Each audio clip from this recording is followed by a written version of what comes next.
In the hour before first light, the workshop stands in a stillness so complete that the darkness itself seems to have weight and texture. The wooden beams of the main hall hold the night's quiet the way old timber holds moisture, absorbed slowly over many hours until the grain itself seems saturated with calm. Along the inner walls, lengths of folded cloth rest in careful stacks upon low wooden shelves, their surfaces pale and barely visible in the pre-dawn dark, each fold pressed smooth against the next with the patient precision that has become, over years of repetition, simply the natural way of things in this place. The air inside the workshop carries the particular warmth of a room where people have worked through the previous day. It is not the sharp heat of a fire burning, but something gentler and more diffuse. The accumulated warmth of many bodies moving through a shared space, of steaming water in ceramic basins, of thread and cloth that have absorbed the day's gentle industry, and now release it slowly into the night. There is a smell, too, faint and not unpleasant, of raw silk, and the particular mineral softness of water that has been heated many times in the same vessels. These are the smells of the workshop at rest, familiar and steady, unchanged from one season to the next, except in the small ways that season itself changes everything. Toward the rear of the workshop compound, set apart from the main weaving hall by a narrow covered walkway and a small courtyard planted with a single persimmon tree, is the room where the head weaver sleeps. It is a plain room, low-ceilinged and clean, with whitewashed walls and a floor of packed earth covered at the center by a woven mat. The bed is low and wooden, its frame simple, its surface padded with layers of cotton batting, covered in undyed cloth that is softened to the color of cream through many washings. A folded winter robe serves as an additional covering in the coldest months, though by mid-spring it has been pushed to the foot of the bed and lies there in a gentle heap, not quite needed, but not yet put away.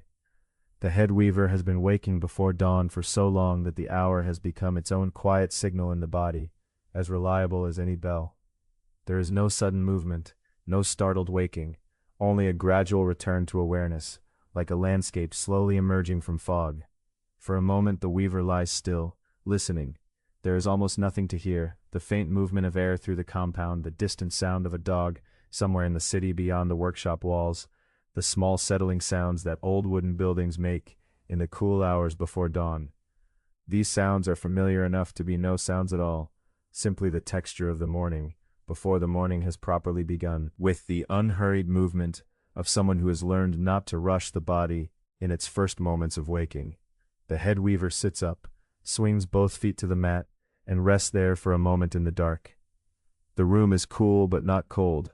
The season is somewhere in the middle of spring, and the nights have lost the deep chill of winter without yet acquiring the heavy warmth of summer, so that the air against bare arms and face is simply fresh, pleasant, quietly alive.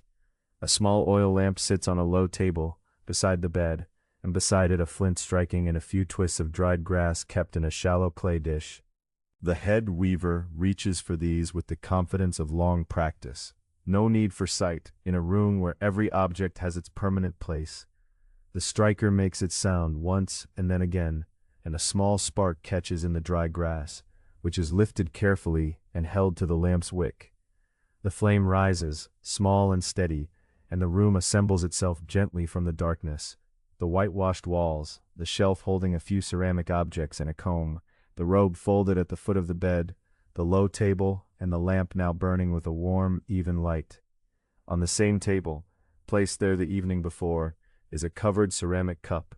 The water inside has cooled overnight to something close to room temperature, not cold exactly, but mild, soft on the throat, carrying the faint mineral quality of water drawn from the workshop's stone cistern and left to settle. The head weaver lifts the cup in both hands and drinks slowly, with the unhurried attention of someone performing a small act of care. This is the first thing each morning, before work, before speech, before even full wakefulness has settled in. Simply the mild water, the quiet lamp, the room arranging itself back into familiarity. After a time the lamp is lifted carefully, and the head weaver moves along the covered walkway that leads from the sleeping quarters toward the main courtyard. The wooden boards of the walkway are smooth underfoot, worn to a gentle polish by years of the same steps taken in the same direction at the same hour. The persimmon tree in the small side courtyard is visible in passing, a dense, still shape in the darkness, its spring leaves small and new, barely moving in the still air. The main courtyard opens around the head weaver as the walkway ends, and here the sky is suddenly present overhead, not yet light, but no longer the full black of deep night. A faint quality of differentiation has entered the darkness, a suggestion of depth in the direction of the east, where a subtle gradation has begun that is not yet color, but is no longer pure absence of it. The courtyard stones are cool and faintly damp underfoot. The walls of the workshop compound rise on three sides, their wooden eaves still dark against the sky. The head weaver stands in the courtyard and observes the sky for a time, with the attentive stillness of someone reading a text that changes slowly and requires patience. The season is noted in the quality of the cool, in the way the darkness holds its particular depth, in the sound of birds that have not yet begun, but feel as though they are about to, a kind of readiness in the air that those who spend many early mornings outdoors learn to recognize as reliable. It is the time of year when the silkworms are already housed and feeding, when the great rhythm of the weaving season has already committed itself to its course, and the workshop's work carries the particular weight and momentum of a thing already well underway. The lamp burns steadily in the head weaver's hand. The courtyard is still. Somewhere in the city a bell begins to sound, distant, unhurried, its tones spreading outward through the pre-dawn air and settling over the rooftops and walls of the sleeping quarter with the calm authority of something that has been counted upon for many years. The workshop will wake slowly, as it always does, in its own unhurried time. But for now, there is only the courtyard, the cool air, the faintly brightening sky, and the small certain light of the lamp. Silk, as it was understood by those who worked with it in the Tang period, was not simply a material. It was the product of a long and patient relationship between human labor and the natural world, a relationship governed by season and temperature, and the quiet biological urgency of a small creature that lived its entire life in service of a single, extraordinary purpose. To understand the workshop and the cloth it produced, it is necessary to settle for a time into the wider world from which the thread itself came. The mulberry tree was the foundation of everything. In the countryside surrounding the great cities, and in the smaller towns and villages where tributary silk was produced and sent upward through the administrative channels of the empire, mulberry groves were tended with the same careful attention given to any other essential crop, perhaps more, given what depended upon them. The trees were kept low and broad through regular pruning, their branches shaped over years so that the leaves could be reached easily by hand, harvested in quantity without damaging the growth that would sustain the following season. In the early months of the year, before the silkworms hatched, the mulberry trees would be watched with patient attention. The state of the buds, the pace of leafing, the way a late cold spell might slow what had seemed a promising start. The leaves needed to be at the right stage of development when the young silkworms emerged, and so the calendar of the rearing season was set, in a quiet way, by the trees themselves. The silkworms hatched from eggs so small as to be nearly invisible individually, pale, speckling a piece of paper or cloth in their dozens and hundreds, each one the beginning of something that would, within a matter of weeks, produce a thread of remarkable fineness and length. In the earliest days of their lives, the newly hatched worms were moved carefully onto fresh young mulberry leaves, their first feeding beginning almost immediately. They were delicate at this stage, sensitive to cold and to dampness, and the rooms in which they were kept were maintained at a warmth that felt almost close to a visitor stepping in from outside, a warmth that was deliberate and constant, tended through the night if the season required it. The silkworm houses carried their own particular atmosphere, that careful warmth, and beneath it a faint sweetness that was not quite the smell of the leaves, and not quite the smell of the worms themselves, but something that arose from the combination of both, from the soft, persistent rustling of feeding that filled the room when all was going well, and from the accumulated stillness of a space given over entirely to one slow, continuous purpose. The silkworms fed and grew through a series of molts, pausing in their eating at each stage, lying still for a time before resuming with renewed appetite. Workers in the rearing rooms moved through these cycles with practiced understanding, knowing when to bring fresh leaves in quantity and when to hold back, when the worms were in the quiet of a molt, and when they had emerged and were ready again.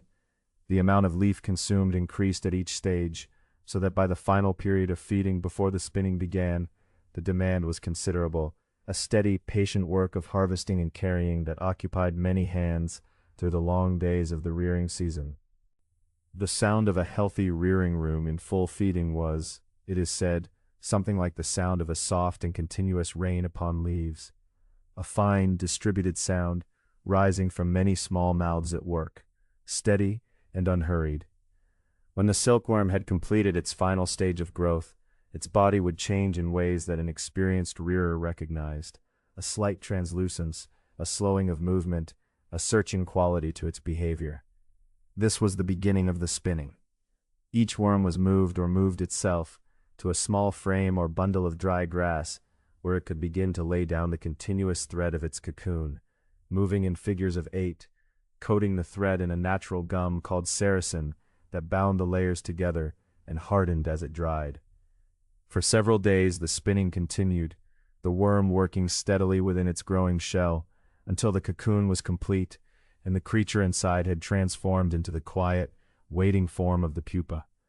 The finished cocoon was pale and oval, with a surface that felt faintly papery under the fingers, lighter than it appeared, carrying within it the tightly wound silk that the workshop would in time reel out into thread. It was this moment, the harvest of the completed cocoons, that marked the transition between the rearing world and the weaving world, and it was around this moment that the workshop's year turned. In government workshops attached to prefectures and larger administrative centers, the arrival of tributary silk, whether as raw cocoons, as reeled thread, or as finished cloth, followed the rhythms of the rearing season across the empire's many regions. The Tang state maintained detailed records of what was owed and what had arrived, and the workshops that produced cloth for official use were woven into a bureaucratic fabric as surely as the threads in their looms were woven into silk.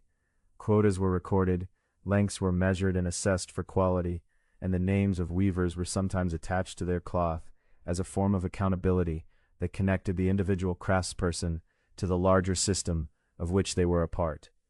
In smaller household workshops, the relationship between the silkworm and the loom was more immediate. A family might rear their own worms, reel their own thread, and weave their own cloth, with the understanding that a portion of what they produced would fulfill tax obligations, and the rest might be sold or used within the household. For such families, the rearing season was a period of intense collective labor, with the entire household organized around the needs of the silkworms. The children who might otherwise be occupied with other tasks would be sent to gather leaves. The older members of the household would tend the rearing rooms through the night if the temperature required it, and the thread and cloth that emerged from it carried within them the accumulated work of many hands across many weeks. Every level of this economy, from the household to the great government workshops, to the merchants who moved silk along the roads and waterways of the empire, and beyond, the nature of the material itself shaped the way work was organized and time was understood. Silk was a seasonal thing at its origin, even if the weaving that transformed thread into cloth could continue through the year. The rearing season imposed its own calendar, a period of concentrated attention followed by the harvest, then the processing, and then the long and patient work of the loom. Those who spent their lives in this world learned to move with these rhythms as naturally as they moved with the seasons of the year, reading the calendar of their work in the state of the mulberry leaves and the progress of the worms as readily as in the quality of the morning light. Within the workshop now settling itself into the quiet activity of a new day, all of this broader world was present in the thread that hung in ordered hanks from the drying frames, in the prepared warp stretched across the loom beams, in the folded cloth resting along the walls. Each of these things had passed through many hands and many stages before arriving here, and the work that remained, the work of the loom, was in a sense the final stage of a process that had begun months earlier in the warmth of a rearing room, in the first feeding of creatures so small they were nearly nothing, tended through their brief lives toward the singular act of spinning something fine and continuous and long from within themselves. The workshop held all of that history quietly, in its threads and its looms and its accumulated practice, as the morning light continued to gather and the day prepared itself to begin. Some weeks before the thread arrives at the loom, before it is wound onto spools or measured across a warping frame. There is a morning when the silkworms have done what they came into the world to do, and the rearing rooms hold nothing but stillness and the quiet evidence of their labor. The mulberry branches that once held so many small, deliberate bodies are bare now, or nearly so, and in their place, nestled into the straw bundles and the small compartments of the mounting frames that were set out for them, the cocoons rest in their hundreds and their thousands, pale and oval and perfectly sealed. The harvest of cocoons is work that carries its own particular quality of care. Workers move through the rearing rooms in the early morning hours, lifting the straw bundles gently and drawing the cocoons free with practiced fingers, setting them into shallow flat baskets woven from split bamboo. The baskets are wide and not very deep, made precisely for this kind of work, so that the cocoons can lie in a single layer and not press too heavily upon one another. Each cocoon is handled briefly but attentively before it is placed, turned once between the fingers, its surface noted. The work proceeds steadily and without hurry, basket after basket being filled with the pale harvest. There is something particular about the weight of a cocoon, or rather the quality of its lightness, that draws the attention. A single cocoon rests in the palm with almost no presence at all, as though it might drift away if the hand opened too quickly, and yet it is firm and smooth to the touch, its outer surface covered in a loose and slightly rougher layer of fiber that the worm laid down first, before drawing the tighter inner layers around itself. This outer floss has a softness that is different from the silk within, less organized, more irregular, and experienced workers know the feel of it well, the way it catches very slightly against the skin. Beneath this outer layer, the cocoon is more perfectly formed, its surface close and even, the long continuous filament wound in a pattern of crossings that gives it both its shape and its strength. Carried in their shallow baskets, the cocoons are brought into the processing room, which sits adjacent to the rearing rooms but is cooler and more open to the morning air. The light here comes in through a high window on the eastern wall, and in the early hours it falls at an angle that crosses the workbenches in a long, pale band. Workers set their baskets down with a soft settling sound, the bamboo resting against the wooden bench, the cocoons shifting very slightly within, and the room begins to fill with the quiet industry of sorting. The sorting of cocoons is among the most methodical of all the workshop tasks. It requires no great force or speed, and it is work that can be done well by someone whose hands know what they are seeking even before the mind has fully named it. Workers seat themselves on low stools at the benches, drawing their baskets close, and begin to move through the harvest, cocoon by cocoon. The first thing that experienced sorters look for is size. Cocoons from the same rearing will not all be identical. There is natural variation in the worms themselves, some spinning more generously than others. And for the purposes of reeling, it is helpful to gather cocoons of roughly similar size together, because the thread drawn from them will be of more consistent thickness and easier to manage in the basin. Small cocoons are set to one side, large ones to another, and those of middling and common size form the largest group at the center of the bench. The second consideration is the condition of the outer surface. A cocoon that is stained or discolored, one that has been pressed against its neighbors in a way that has flattened part of its shell, or one whose outer layer has been pulled loose or damaged. Each of these is noted and placed into a separate group for different handling. The sorter's eyes move across the cocoons with a kind of steady, unhurried scan, and the hands follow a moment later, lifting and placing in a motion that becomes almost rhythmic over the course of a long morning. Among the things that any experienced sorter learns to recognize is the double cocoon, the cocoon spun by two worms working in close proximity, their threads becoming intertwined so that the resulting shell is larger than usual, somewhat irregular in shape, and often slightly lumpy or constricted at the middle where the two chambers meet. Double cocoons cannot be reeled in the same way as single ones, because the threads from the two worms are wound together in a pattern that does not unwind cleanly into a single continuous filament. They are therefore set aside into their own basket, not discarded. The fiber within them is still valuable and will be used in other ways, carded and spun rather than reeled, but separated from the main harvest with the ease of long familiarity. The sorting room in a busy morning holds the sounds of this work in a particular way. The soft rustle of cocoons moving against one another, the very quiet tapping of a basket being set down or shifted along the bench, the occasional brief word exchange between workers seated nearby, All of these sounds are small and gentle, contained within the four walls of the room, and they give the work a quality of peaceable enclosure. The light continues to move across the benches as the morning advances, and the sorted groups of cocoons accumulate in their separate baskets, the morning's harvest gradually taking on the order that will allow the next stage of work to proceed. It is worth pausing on what the sorter sees and handles across the course of this work, because each cocoon, examined briefly and placed with care, represents the entire life's effort of the creature that made it. The worm that produced this pale, smooth shell spent several days in the spinning of it, moving its head in the figure of 8 motion that laid down the filament in crossing layers, compressing itself into stillness at the center of its own making. The cocoon is a record of that effort, its firmness a measure of the evenness with which the thread was laid, its color and luster an indication of the quality of the silk within. The sorter who has spent years at this task does not think in these terms, perhaps. The work is too familiar for such reflections. But the knowledge of what each cocoon contains is present in the hands regardless, in the way they distinguish good from damaged, single from double, large from small. By the time the morning has advanced well toward midday, the benches hold the sorted harvest in its ordered groups, and the shallow baskets that were carried in from the rearing rooms have been refilled in a new arrangement. The cocoons that will go first to the reeling basins are gathered together, their sizes matched as closely as the harvest allows, their surfaces clean and whole. Workers carry these baskets to the area where the large ceramic vessels are already being prepared, where water will soon begin to heat, and the next stage of the silk's long transformation will begin.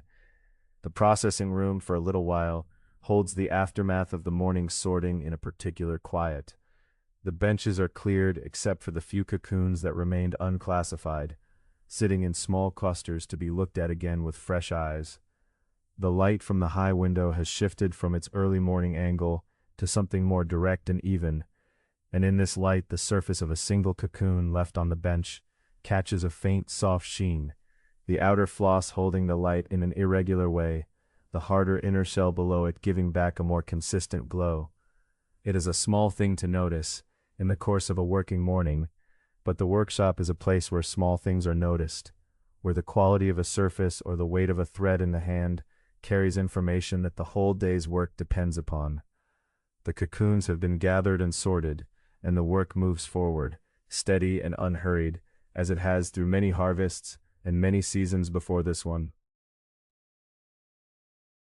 The large ceramic basins that stand along the inner wall of the processing room are substantial vessels, wide-mouthed and thick-walled, glazed on their inner surfaces to a smooth, even finish that holds heat well and resists the slow accumulation of mineral residue from many seasons of use.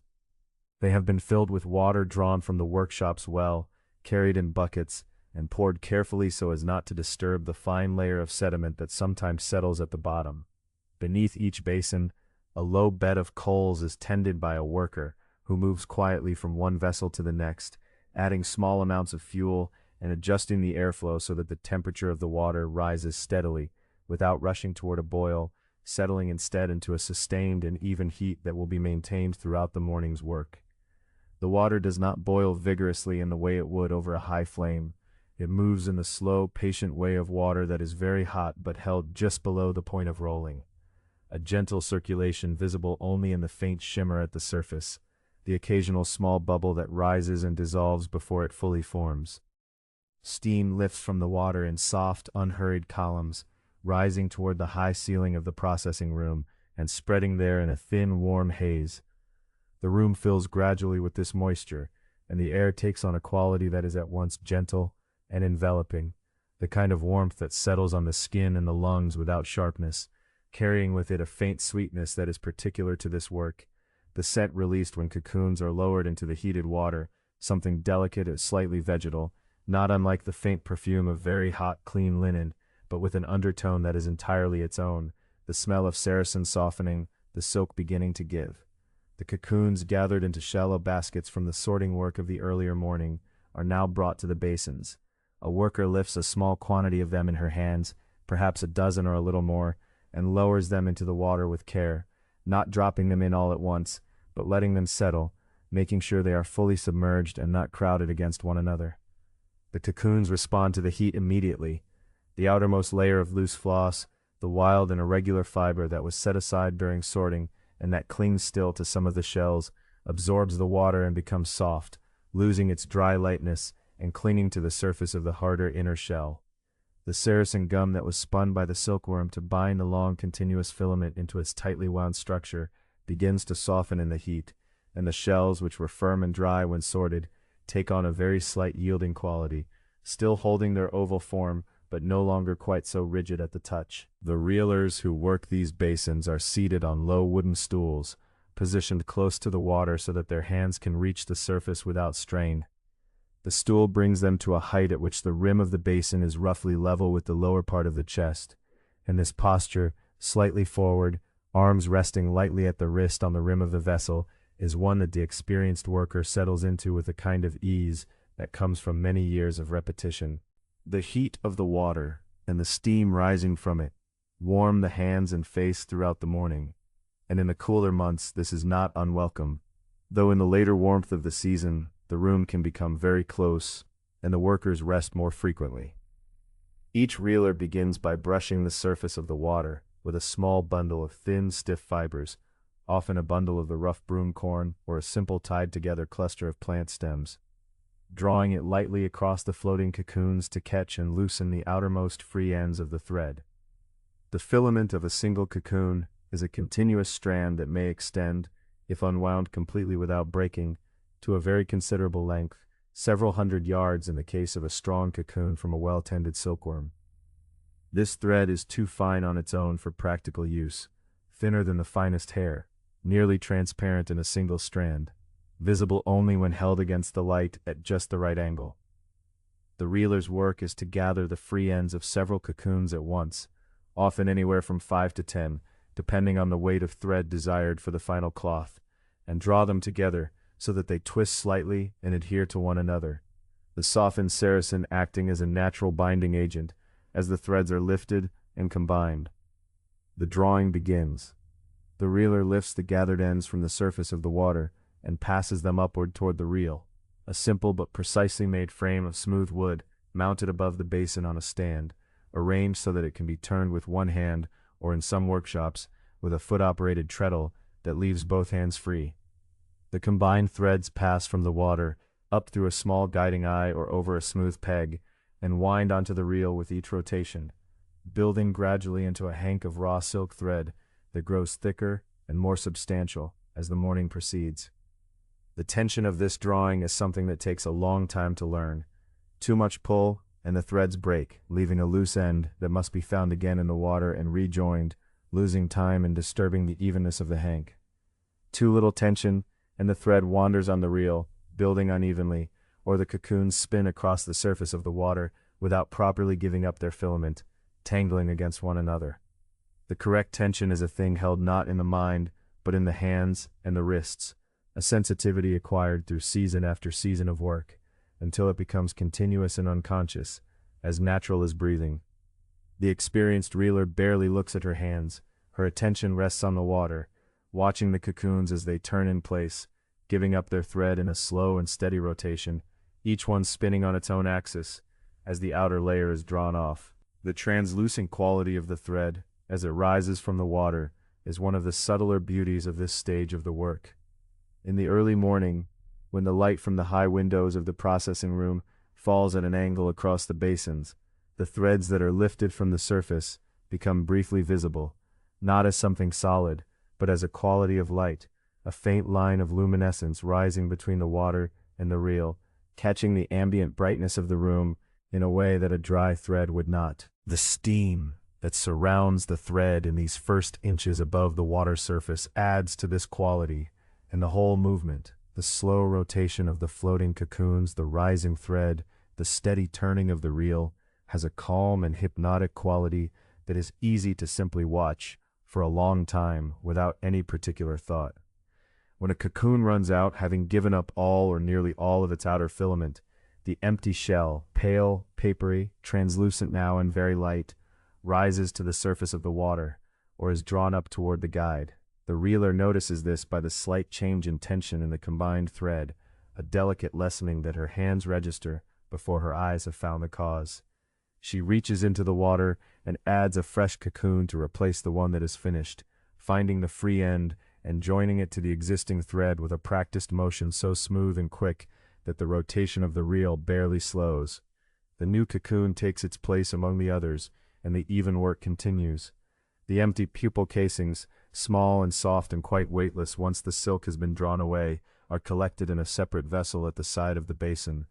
They are not discarded. Various uses exist for them, and nothing in the workshop passes through without some purpose being found for it.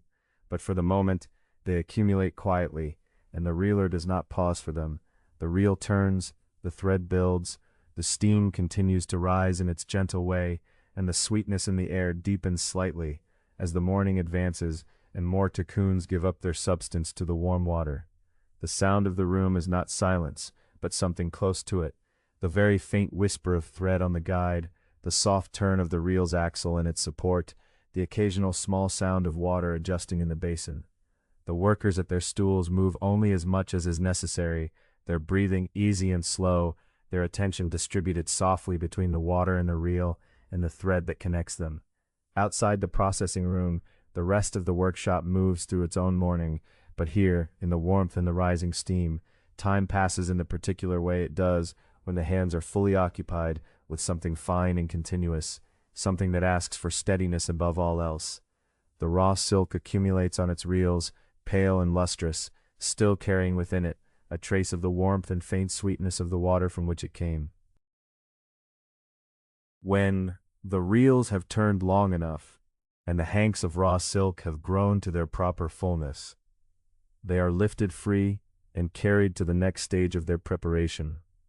The thread at this point is still what the workers would understand as raw, strong enough to handle carefully, wound into loose oval hanks that hold their shape without being bound too tightly, but carrying within them a stiffness that does not yet belong to finished silk. This stiffness comes from the saracen, the natural gum that the silkworm has spun around its own filament to bind the cocoon into a solid whole. The reeling process has loosened much of it, but not all. What remains gives the raw thread a slightly rough quality, a faint resistance when a hank is turned in the hands, and a surface that does not yet catch the light in the way that prepared silk will. All of this will change. The first task with the new hanks is twisting. Workers take up the loose thread and pass it through a simple mechanism, in many workshops a spindle or a small twisting frame, that introduces a gentle, even spiral into the filament as it runs. This is not spinning in the way that wool or plant fibers are spun into yarn from loose mass. The silk filament is already continuous, already fine. Twisting serves a different purpose here. It locks the multiple filaments that were drawn together during reeling into a coherent thread, binding them around one another in a slow, steady spiral that adds strength without adding bulk. A thread that has been twisted well will resist unraveling under the tension of the loom, will pass through heddle and shed without snagging or splitting, and will lie evenly in the finished cloth. A thread that has not been twisted or twisted unevenly will cause small difficulties at every stage that follows. The worker who manages the twisting moves with a kind of patient efficiency, feeding hanks through the frame at an even rate, watching the angle of the thread as it runs, adjusting the tension with a subtle movement of the fingers. The motion is repetitive in the most comfortable sense, the same gesture, the same soft sound of thread passing through the guide, over and over in a sequence, that the hands come to know without needing the full attention of the mind.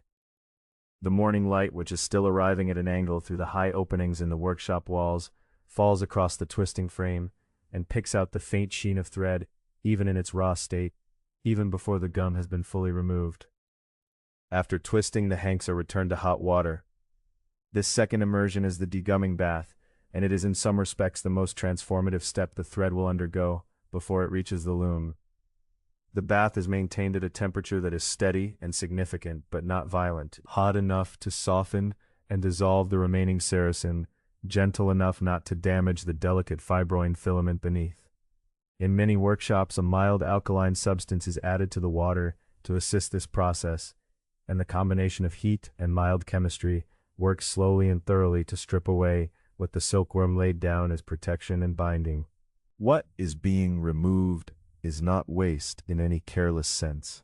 The gum that comes free of the thread in this bath represents a considerable portion of the original weight of the raw silk, and workers are accustomed to accounting for this loss, to understanding that the thread which emerges from the degumming bath will be lighter, finer, and smaller in circumference than the thread that entered it.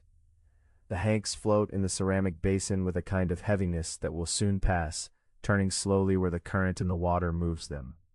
Someone tends the bath, adjusting the heat with small additions of fuel beneath the vessel, stirring occasionally with a long wooden implement, so that the hanks move through the water evenly, and no part of them remains too long in one position.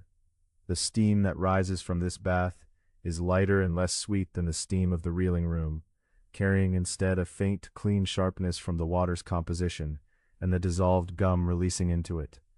It is not an unpleasant smell. It belongs entirely to this room, to this hour, to this stage of the work. When the bath has done its work, and this takes time measured not by any counting device, but by the experienced eye of the worker who has seen the transformation many hundreds of times, the hanks are lifted out carefully. They emerge changed in a way that is visible immediately. The thread that went into the bath had a certain opacity to it, a flatness of surface. The thread that comes out has acquired something new, a softness, a slight looseness in the way the fibers sit against one another, and above all, a luminosity that was not present before. The saracen was, in a sense, a covering. Without it, the fibroing filament reflects light differently, from multiple angles at once, due to the particular triangular cross-section of each strand, and the result is the characteristic luster of silk, the quality that has made this fiber worth the long labor of its production across so many centuries.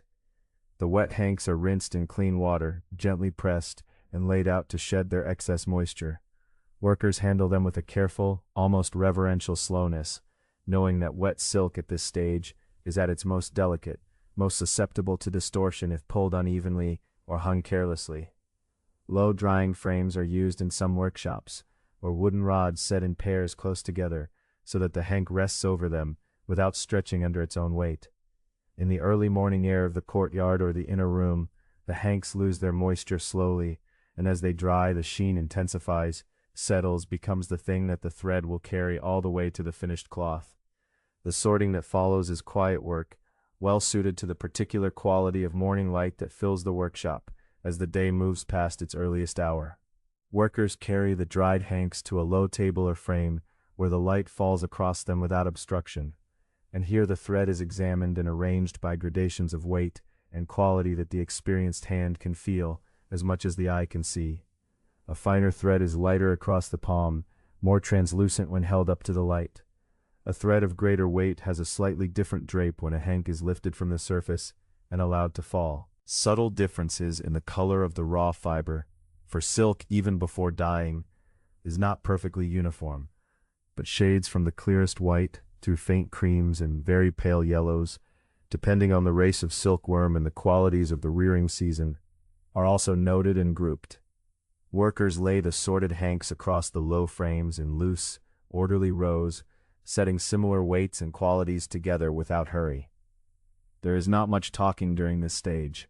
The conversation that does happen is soft and brief, a word or two about a particular hank, a quiet comparison of two threads held side by side in the light, a small sound of agreement when a grouping is complete.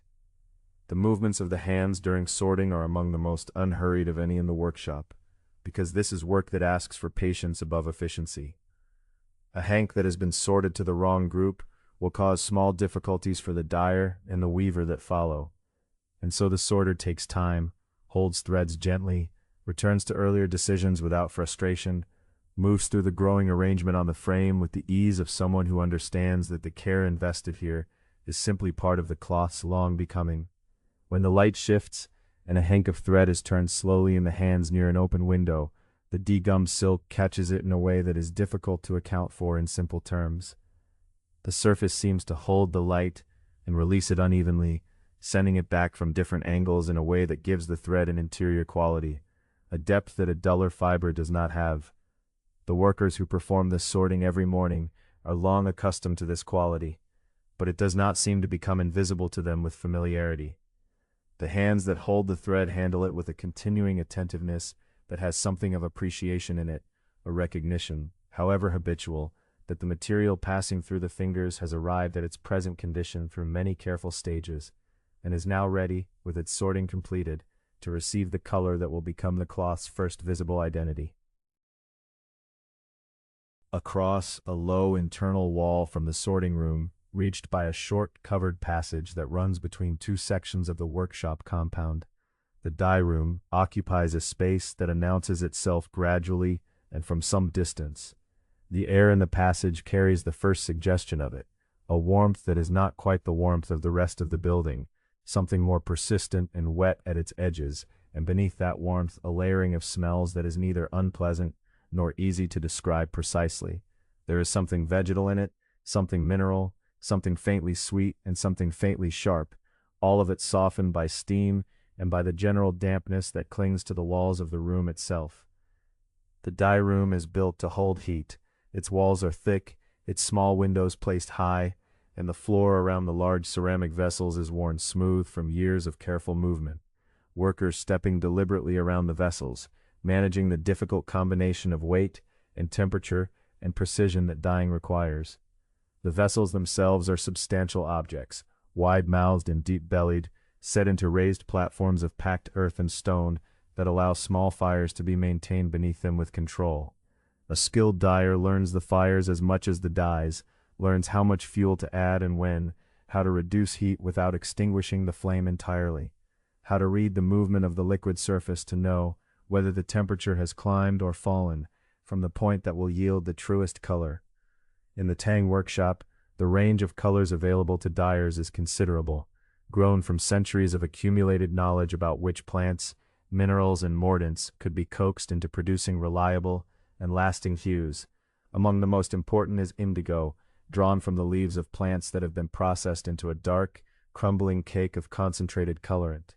Indigo requires its own particular preparation, not a simple simmering bath, but a vat that must be built up carefully, fed with alkali and with reducing agents that transform the indigo into a form the fiber can absorb. A well-maintained indigo vat is something a dyer tends across many days, adjusting it, testing it, protecting it from sudden changes of temperature. When a hake of prepared silk is lowered into this vat and then lifted out into the air, the color appears slowly, rising from yellow-green into the clear, settled blue that the indigo produces as the fiber meets the open air. The change is gradual and then suddenly complete, and the blue that results, ranging from pale and watery to deep and dense, depending on the number of dicks and the concentration of the vat, carries in it a quality of stillness that has made it valued across many centuries and many uses. Madder produces a different family of colors altogether. The root of the madder plant, dried and ground, releases its color readily into warm water, and silk mordanted with alum before dyeing will accept this color deeply, holding it in the fiber in tones that move from clear, soft red through to a darker crimson, depending on the bath's concentration and the length of time the silk remains within it. The mordanting step is unhurried work. The silk hanks are prepared in a separate bath of dissolved alum, lowered in and left to absorb the mineral over time, then lifted out and allowed to rest before they are introduced to the dye bath itself. This waiting is not idleness, it is necessary, a part of the process that cannot be shortened without consequence. The dyer understands that the mordant is forming a relationship between the fiber and the color that will follow, creating the conditions under which the dye will bond rather than simply coat, will remain in the cloth through washing and light and use rather than fading in the first season. Gardenia yellow comes from the small orange-red fruits of the gardenia shrub, which release a clear, bright yellow into hot water with relatively little difficulty, producing a color that is warm and luminous and somewhat easier to achieve consistently than some others. There are also colors derived from tannin-rich plant materials that produce soft browns and grays, from minerals that yield greens and blacks, from combinations of dye baths applied in sequence that allow the dyer to move across a wider range of the spectrum than any single colorant would permit. A silk dyed first in indigo and then overdyed in a yellow bath will emerge in some variation of green, the two colors layering within the fiber in a way that is not entirely predictable, but which a skilled dyer learns to guide through long practice. The work of the dye room on any given morning is organized around the vessels in use, the sequence of their preparation, and the hanks of thread waiting their turn. Workers move between tasks with an unhurried attentiveness, feeding fires, stirring baths with long wooden implements that are smooth from use, checking the color of a test skein lifted briefly from the bath and examined in what light enters through the high windows. The stirring is not vigorous, but slow and even, turning the hanks gently so that every part of the silk receives equal exposure to the dye, so that no area lies against the vessel wall too long or escapes the bath's warmth by rising to the surface. Uneven stirring produces uneven color, and uneven color in a finished cloth is a thing that will be visible to any practiced eye. When a hank has reached the color the dyer judges to be correct, a judgment made by comparison with a reference, or by long experience, or by a combination of both, it is lifted from the bath with wooden rods, held above the vessel for a moment to allow excess liquid to run back in, and then carried to the rinsing area. Here it is lowered into cooler water, moved through it slowly, lifted and returned, until the water runs clear and the color that remains in the fiber is the color that has truly bonded there, rather than the color of dye floating free on the surface. The rinsed hank is then lifted, the water shaken gently from it, and it is ready to be taken out into the courtyard. The courtyard receives the dyed silk without ceremony, but with a quiet kind of generosity. Lengths of cord or bamboo poles are strung between posts or along the walls of the surrounding buildings, and the finished hanks are draped over these to hang in the open air. In the morning hours, the sky above the courtyard is pale and cool, the light diffuse and even, and against this background, the colors of the drying silk are particularly clear. The blue of indigo hanks appears almost luminous against the pale stone of the courtyard wall. The red of madder-dyed silk holds a warmth that seems almost warm to the touch, even from a distance. The gardenia yellow catches the morning light and seems to intensify it, sending it back slightly brighter than it arrived. The hanks move very slightly in whatever air passes through the courtyard, turning slowly so that the light falls on them from changing angles and reveals the particular depth that degummed silk has in it. The way the surface is not flat but complex, made of many fine filaments twisted together, each one reflecting light a little differently. The colors are not flat either, for the same reason. They shift and deepen and lighten as the hank moves, and this movement of color on moving silk is part of what has made this material valuable and desired across the long history of its use. As the morning advances and the hanks dry, their colors settle and deepen slightly, the saturated quality of wet silk giving way to the softer, more complex quality of dry. A worker who passes through the courtyard in the later morning will touch a hank lightly to judge whether it has dried evenly, will adjust one that has bunched or folded against itself, will move one to a better lit area if a shadow has fallen across it and slowed the drying. These small attentions are made without urgency, as part of the general care that runs through every stage of the silk's preparation. The color in the fiber has been coaxed there through patience and knowledge, and the precise management of heat and time, and the drying that follows is simply the last quiet step in a process that began when the raw thread was laid out in the morning light and found to be ready for what would come next. When the hanks have dried and the colors have settled into their full depth, the work moves into another room, or to a cleared space near the loom itself, where a different kind of preparation begins. The thread is ready now, clean and strong, and dyed to the colors that the finished cloth will carry. But before any weaving can take place, the warp must be made. This is the foundation upon which everything else rests, and the people who do this work understand it as such. There is a particular quality of attention that the warping stage requires, different in character from the attention of the dyer or the reeler, more arithmetical in one sense, and yet no less sensory, no less reliant on the hands and eyes working together in a slow, continuous way. The warping frame stands against a wall or is set up in an open space where the threads can be stretched to their full required length. It is a wooden structure of simple design, a series of pegs set into a frame or into a board, arranged so that thread can be passed back and forth across the full length that the warp will need to be. The pegs are smooth from long use, worn to a gentle polish by the passage of thousands of threads over the years. A frame of this kind in an established workshop carries within its wood the memory of many lengths of cloth, many seasons of work. The warper begins by measuring the thread, drawing it from a hank or from a wound spool, leading it carefully to the first peg, and looping it there before carrying it down the length of the frame in a long, even path. The thread must travel the full length that the warp will eventually require, a distance calculated from the intended length of the finished cloth, with additional length added for the loom's take-up, and for the portions that will be secured at each end and never become part of the woven surface. In a workshop producing cloth for official use or for tribute, these measurements are not approximate. They are known and counted, held in the mind of the experienced warper as a settled body of knowledge that guides every movement without needing to be consulted each time from any written source. The first thread is led down to the far end of the frame around a peg, and back again toward the beginning, looping around the starting pegs and returning once more. This back and forth motion is the essence of warping, the steady traversal of the frame, the thread accumulating in parallel lines, each pass adding one more length to the growing structure. The warper's body falls into the rhythm of it, moving along the frame with an easy regularity. One arm, extended to carry the thread forward, the hand turning the loop around each peg, with a motion so practiced that it requires almost no conscious thought. Near one end of the frame, usually near the beginning, a pair of pegs set close together around which the thread passes in an alternating figure, one thread going over the upper peg and under the lower, the next going under the upper and over the lower, and so on as each length is added.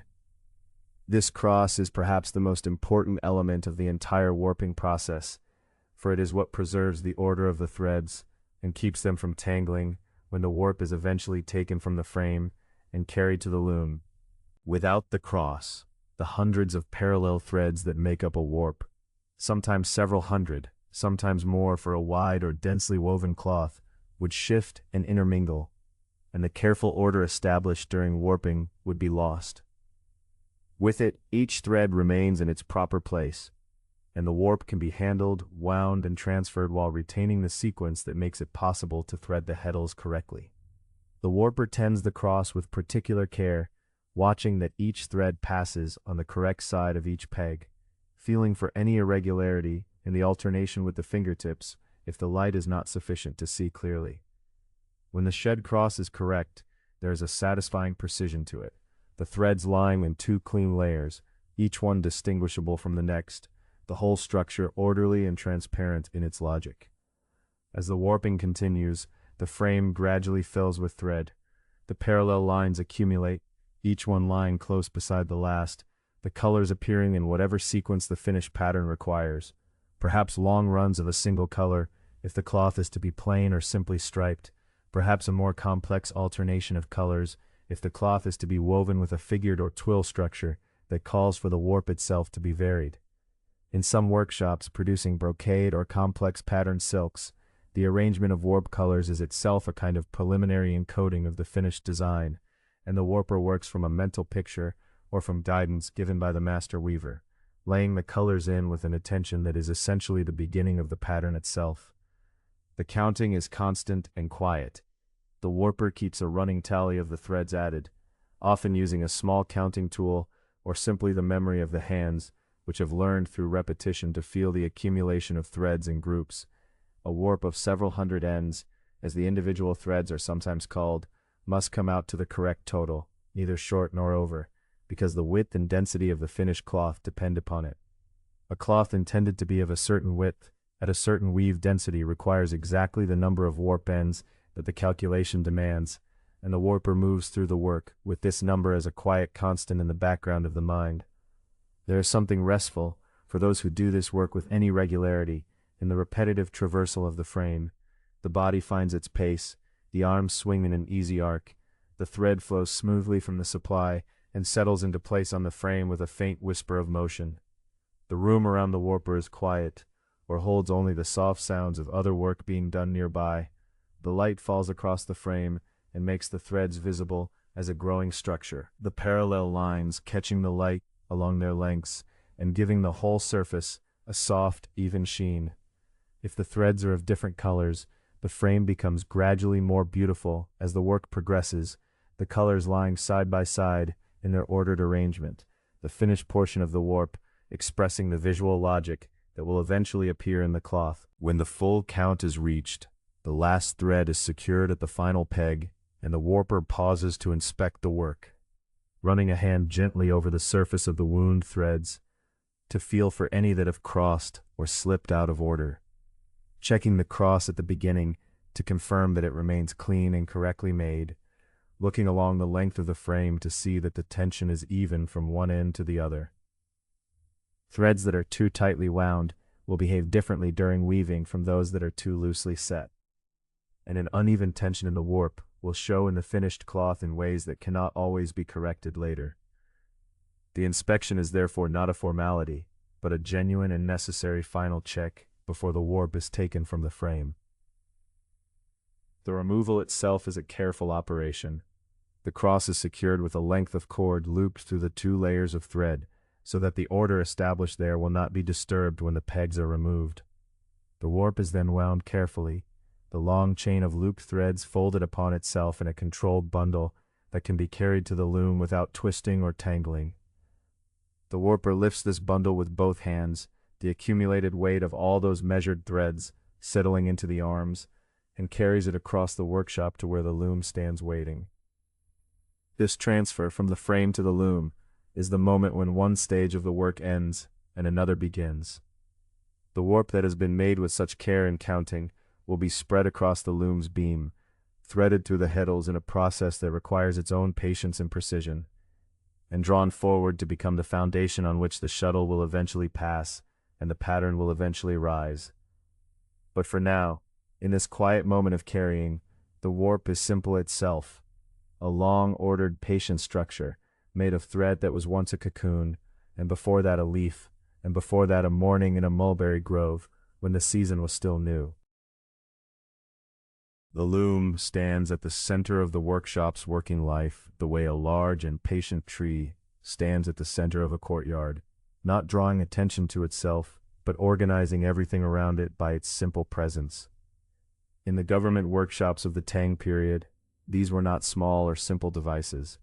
They were substantial structures of heavy timber, assembled from pieces of dense, well-seasoned wood that had been shaped and fitted together with care, and they rose to a considerable height, their upper frames extending well above the head of a person standing beside them. To walk into a workshop where several such looms stood together was to enter a world of wooden architecture, a forest of uprights and crossbars and hanging cords, in which the eye took some time to settle and understand what it was seeing. The foundation of the loom was its frame, 4 stout posts set into a base and joined by horizontal beams that gave the whole structure its rigidity. This frame had to be solid enough to bear considerable tension, because the warp threads once mounted would be held under sustained strain throughout the weaving, and any flex or movement in the frame would disturb that tension and show itself in the finished cloth as unevenness or distortion. The wood used for these frames was chosen with that purpose in mind, timber that was straight-grained and dense, that would not shift with the humidity of the workshop or the weight of the work. At the back of the loom was the warp beam, a heavy horizontal roller around which the prepared warp was wound when it was first mounted. This beam could be turned slowly as weaving progressed, releasing a little more warp thread at a time, advancing the work forward toward the weaver. Its movement was controlled carefully. Too much released at once, and the tension in the warp would slacken, producing weft threads that did not beat in cleanly. Too little and the tension would grow excessive, straining the threads and the heddles alike. The warp beam was held in place by a ratchet arrangement that allowed it to be advanced in small, deliberate increments, and the worker who attended to this adjustment developed over time a reliable sense of when the beam needed to move, reading the tension through the feel of the threads almost without needing to look. From the warp beam, the threads traveled forward through the heddles, the central mechanism by which a plain or structured weave was achieved. The heddles were loops of cord or fine thread, each one holding a single warp thread through its center, arranged in rows, suspended from a frame above. When a heddle row was lifted or depressed, the threads running through it rose or fell relative to the threads around them, creating an opening through which the shuttle could pass. Two sets of heddles, alternating, one rising as the other fell, producing the simple interlacing that was the foundation of all woven cloth. In more complex weaves, the heddle arrangements grew accordingly more intricate, but the principle remained the same. The heddle was the device by which the flat surface of parallel warp threads was opened into a shed, a momentary passage of space through which the weft thread traveled. Beyond the heddles, between them and the weaver's seat, hung the beater, a frame holding a reed made of fine, evenly spaced splints, originally of actual reed or bamboo, through which the warp threads passed individually. After each passage of the shuttle, the weaver drew the beater forward in a firm, even stroke, pressing the newly laid weft thread down against the surface of the cloth already formed. The beater returned to its resting position after each stroke, suspended from above so that it swung freely and returned of its own weight. Its action was one of the most repeated movements in the workshop, that steady, rhythmic forward swing, the soft resistance of the new thread settling into place, and the easy return. Over the course of a full day's weaving, it was a motion performed many hundreds of times, and the sound it produced, a low, firm whisper as the reed met the cloth surface, was among the most constant sounds in a working workshop. At the front of the loom, closest to the weaver, was the breast beam, a smooth horizontal bar over which the completed cloth traveled as it accumulated and was wound forward onto the cloth beam below. The breast beam was polished by long contact with silk threads moving over its surface, and it was one of the parts of the loom that required the most attentive care, because any roughness or splinter in its surface could snag the fine threads and damage the cloth. Workers checked it regularly with their hands, feeling along its length for any irregularity, and a section of loom tending involved keeping this surface smooth and clean. In the government workshops where the most complex figured silks were produced, damasks, brocades, and the elaborate polychrome silks that would eventually travel along the trade routes westward, the loom carried above it a tall additional superstructure that transformed it from a relatively straightforward weaving device into something considerably more remarkable. This upper frame, rising sometimes to 2 or 3 times the height of an ordinary person, held the figure mechanism, a system of cords, each one connected to a small group of warp threads below, by which those threads could be selectively lifted to create the repeating patterns that distinguished the finest Tang silks from simpler cloth. These cords, the figure cords, were the physical memory of the pattern, each one representing a particular thread or set of threads, and their arrangement above the loom was the 3-dimensional equivalent of a pattern instruction. Working in this upper frame was a second person, smaller and often younger, who sat or crouched on a narrow platform built across the superstructure and reached down to lift the designated figure cords in sequence as each row of weaving was completed below, requiring concentration and the ability to maintain a reliable position through many repeated small movements. And the relationship between the weaver below and the figure cord assistant above was one of quiet coordination, each anticipating the other's timing through long familiarity. Each morning before the first shuttle was thrown, a worker moved through the loom slowly and with attention. This was a daily practice, a kind of readiness ritual that was also genuinely necessary. Threads could shift overnight, tension could redistribute itself as the wood and fiber responded to the morning temperature, and a single heddle cord that had worked loose or a figure cord that had slipped from its correct position could, if not caught before weaving began, produce errors in the cloth that would require time and care to address. The worker moved along the warp beam first, checking its position and the feel of the wound threads, then forward through the heddles, running a hand gently along the hanging cords to feel whether any were slack or crossed. The beater was tested with a soft forward swing, the reed checked for any broken splint. The breast beam was passed along with the flat of the hand. Above, the figure cord arrangement was examined, each cord confirmed in its proper order. This movement through the loom's parts was unhurried and thorough, and in its unhurriedness, it carried something of the quality of all the preparatory work that had come before, the sorting and reeling and dyeing and warping, each stage given its full and patient attention before the next began. The loom, checked and found ready, stood waiting in the early light of the workshop, its threads in order, its mechanism sound, the long work of the day gathered and held in potential within its wooden frame, waiting only for the weaver to take the seat at the breast beam and draw the first shed open.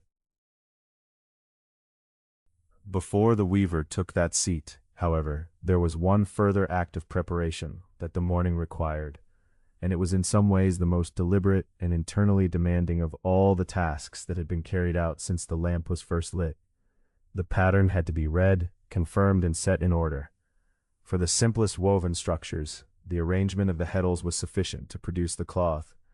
The alternation of plain weave, the slight variations of a basic twill, these could be held in the hands and the body of an experienced weaver without further record. But the figured silks that a Tang Dynasty workshop of any standing was expected to produce, the damasks with their reversing fields of light and shadow, the brocades with their supplementary wefts building up color and relief across the surface, the compound twills in which many layers of thread interlaced in sequences of considerable complexity, these could not be held in memory alone. The pattern for such a cloth was a long and intricate thing, a sequence of many hundreds or even thousands of individual decisions about which warp threads would be raised and which would remain lowered for each single passage of the shuttle. To carry such a sequence in the mind unaided would have been to ask something beyond the reach of even the most skilled and experienced worker. And so the workshop kept records of its patterns, and those records were physical things, material objects that could be handled and consulted and passed from one generation of weavers to the next. Among the systems that were used in workshops producing patterned silk in this period, knotted cords held a particular place. A length of cord, carefully knotted at measured intervals, with knots of different character, some tight and close, some looped, some twisted in a particular direction, could encode a row of the pattern in a form that the fingers could read as readily as the eyes. A worker trained in the system could run a thumb and forefinger along the cord and feel the sequence of lifts as a kind of tactile language, each knot corresponding to a figure cord or a group of cords to be raised. The cords were kept in careful order, arranged in sequence, so that the row being woven could always be found without confusion. They were stored coiled or wound on small frames, and when a pattern was in active use, the relevant cords would be laid out in the order of weaving, each one ready to be moved forward as the shuttle passed and the sequence advanced. The worker responsible for maintaining and reading this record, sometimes a senior assistant, sometimes the head weaver working in consultation with the draw loom assistant positioned above, brought to this task a quality of attention that was quiet and precise. Flat pieces of material, on which information was marked or cut in some systematic form, were also among the recording tools available in workshops concerned with the most demanding figured work. The exact forms these took varied across workshops and across the different regional centers of silk production that flourished during the Tang period, and the historical record on specific methods is not always complete enough to speak with certainty about every detail of practice. What can be said with confidence is that the intellectual labor of encoding a pattern and then reading it back correctly was understood as a skilled and valued part of the weaving process, not a secondary or mechanical matter, but an act of sustained, careful thought that shaped everything the loom would subsequently produce. In the workshop, a worker sat at a low table near the loom where the morning light came in most clearly. Before this worker lay the pattern record for the cloth currently on the loom, the knotted cords arranged in their sequence, or the marked cards laid in careful order. The hands rested lightly on the surface, not yet moving. There was a pause, a gathering of attention, before the first cord was lifted and the reading began.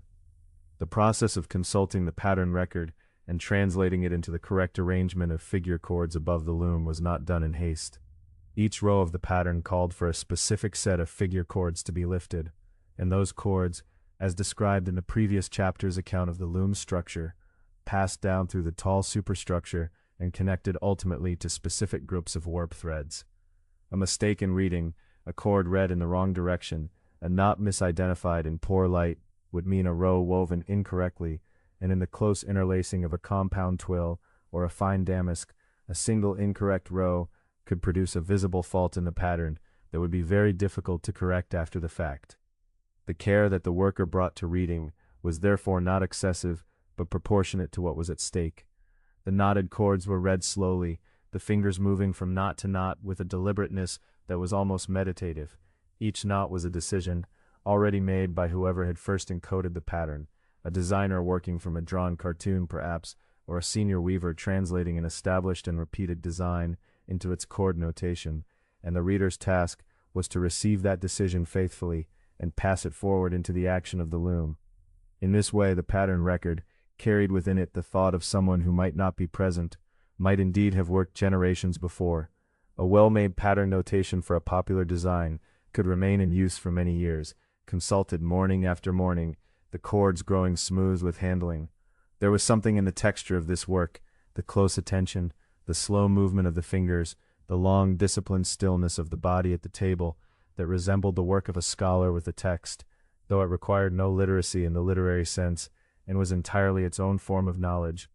The worker who could read a pattern cord swiftly and accurately, without error, across the full length of a complex design, possessed a skill that had been acquired over years, through careful training and long practice, and that was not easily replaced. When the reading for a given section of the day's weaving had been confirmed, the appropriate figure cord arrangements above the loom were set or verified.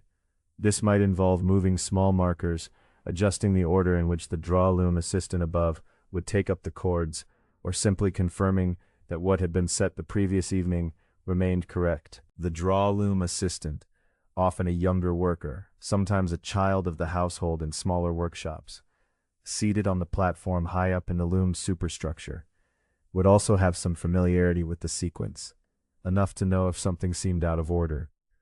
But the primary responsibility for the accuracy of the pattern setup rested with the worker below, who carried the record and read from it. In the making of a new pattern, one that had not been woven before in this workshop, or one that was being revised and adjusted, the preparation of the pattern record was itself a lengthy and serious undertaking that might occupy several days before the loom was even dressed. The design, perhaps sketched in ink on paper or silk, would be analyzed row by row, the number of figure cords required for each row counted and noted, the sequence of lifts for the entire length of the pattern repeat worked out in careful order. This analysis required a clear understanding of both the design and the structure of the loom, a knowledge of how many threads each figure cord controlled, and a practiced ability to translate a visual arrangement of shapes and lines into a horizontal sequence of binary decisions. This cord raised, that cord held down, repeated across the full width of the cloth.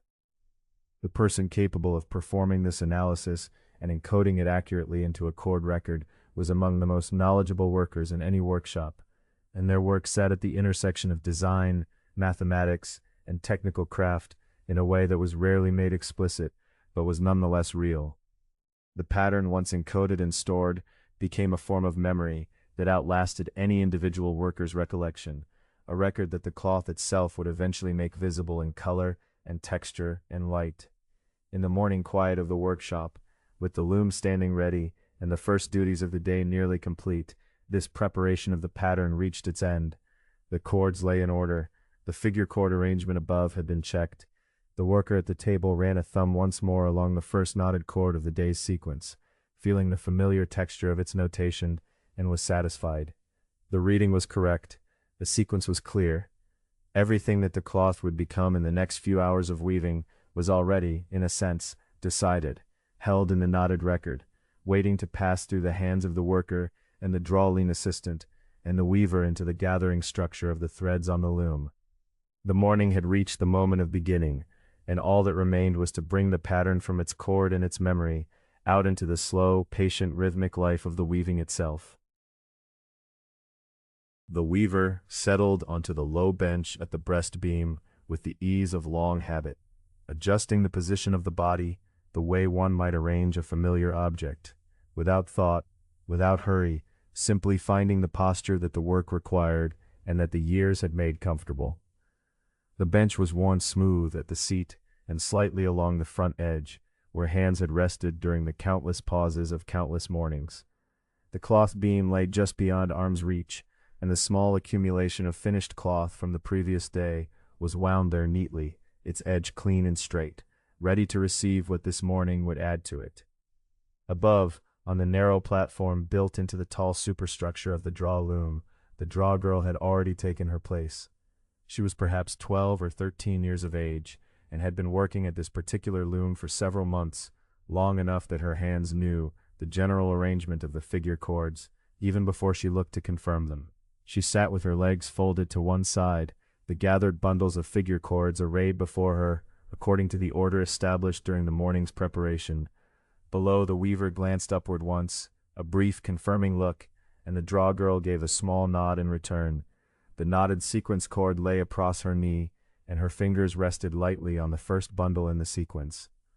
This was the arrangement that would govern the morning, the draw girl reading and lifting, the weaver throwing and beating, the two of them falling together into the slow shared rhythm of the work. The first lift came quietly. The draw girl's hand closed around the designated bundle of figure cords and drew it upward with a steady, even pull, neither hasty nor tentative, simply firm and deliberate. Down at the level of the warp, something responded to this act. A selection of warp threads rose together, separating from the threads that remained flat, and between the two levels a gap appeared, a long open passage running the full width of the cloth from one side of the loom to the other. This was the shed, and it opened like a slow breath, the raised threads forming a clean upper line, and the lowered threads a clean lower line, the space between them clear and ready. The weaver's right hand found the shuttle. It was a smooth, light object made of polished wood, tapered at both ends, and within it sat a small bobbin wound with the prepared weft thread that had been dyed to the color required by the pattern for this row, and which would now cross the warp and become part of the cloth. The weaver felt the weight of it for a moment, the familiar compact solidity of it in the palm, and then passed it through the open shed with a single smooth motion, the shuttle traveling the full width of the loom and emerging on the other side. The weft thread followed it in a gentle arc, lying loosely in the shed, its color sitting softly against the warp threads that enclosed it. Then came the beater. The weaver's hands moved to the long swinging frame that held the reed, a comb-like structure through whose teeth every warp thread had been carefully threaded during the loom's preparation, and brought it forward in a steady, controlled swing. The reed met the newly laid weft thread and pressed it firmly back toward the growing edge of the cloth, consolidating it against the weft threads that had come before, packing it gently into place so that it became part of the woven structure, rather than remaining a loose thread in space. The sound this made was a soft, solid thud, not loud, not sharp, but present, a sound with a particular weight to it, the sound of the cloth becoming itself, row by row. The beater swung back to its resting position, and the shed closed as the draw girl released the figure cords and let them fall. This was one cycle, and now it would begin again. The draw girl's eyes moved to the knotted sequence cord, reading the next notation with the tips of her fingers, even as her eyes confirmed what her hands already sensed. Her hand moved to the next designated bundle, which was different from the first, a different selection of figure cords, pulling a different set of warp threads upward, opening a shed whose upper and lower lines described a slightly different arrangement than the one before. This difference was small and would have been nearly invisible to someone who did not know what they were seeing, but it was precisely this small difference, multiplied across dozens and then hundreds of consecutive rows, that would slowly accumulate into the pattern of the cloth. The draw girl lifted, the shed opened, the weaver passed the shuttle through, the rhythm established itself gradually, the way a slow song settles into its pace after the first few notes. It was not fast. It was never meant to be fast. The work of a figured draw loom required steadiness above all, steadiness of the lift, steadiness of the tension on the weft, steadiness of the beat. A weft thread thrown at uneven tension would pull the edges of the cloth inward or allow them to bow outward, and these faults would show clearly in the finished cloth and be noted by the inspector in the afternoon. The weaver's hands therefore moved with a consistency that was almost meditative, the shuttle passing through at the same angle and speed each time, the arc of the weft settling into the shed with a familiar evenness that came not from calculation, but from years of accumulated practice. Above on the platform, the draw girl worked with quiet concentration, her body swaying very slightly with each lift. Between lifts she allowed herself a moment of stillness, fingers already reading ahead on the sequence cord, anticipating the next bundle, so that when the beat came and the shed closed, and the weaver's eyes moved upward again, she would be ready. There was a conversation in this work, though not one conducted in words. It passed through the small signals of readiness and completion that each worker sent to the other through the pace of their movements, the gentle release of the figure cords after the beat. The warp threads, fine and taut and arranged in their hundreds across the width of the loom, received each new weft thread and held it within the interlaced structure that weaving creates. The surface of the cloth, growing at the breast beam, was still very short. Only the rows of the current morning's work lay below the most recent shed line, but already a faint geometry was beginning to be visible in the arrangement of color. The thread colors chosen for this section of the design moved in small horizontal intervals across the surface, and in their accumulation they would resolve, over the course of several more hours of work, into the recognizable form that the pattern records had encoded, a stepped geometric border of the kind that appeared on many Tang silks, precise and orderly, its angles emerging from the crossing of threads, the way a landscape emerges slowly from the lifting of a morning mist. The light in the workshop had strengthened during these early cycles of weaving. What had been the pale, flat light of the morning's first hour had grown warmer and more directional as the sun rose, and now it fell in long, shallow angles across the loom, catching the surface of the warp threads and giving them a faint luminescence, the natural luster of well-prepared silk responding to direct light with the quiet warmth that was one of the fiber's most particular qualities. The weaver's hands passing through the shed moved through this light as through something almost tangible, and the shuttle emerging on the far side of the loom glinted briefly as it passed into the brighter air. The sounds of the workshop had grown around these two workers as the morning advanced. Other looms, not fitted with draw mechanisms, were producing plain and simple twill cloth in the adjacent room, and their rhythms were audible. Different tempos, different weights of beat, the individual sound character of each loom, as distinct as the voices of familiar people. But the draw loom's rhythm was its own, slightly slower than the others, punctuated by the quiet overhead work of the draw girl, in the way that a melody is punctuated by a secondary voice. Together these sounds filled the workshop without crowding it, a texture of purposeful motion that had the quality of deep familiarity.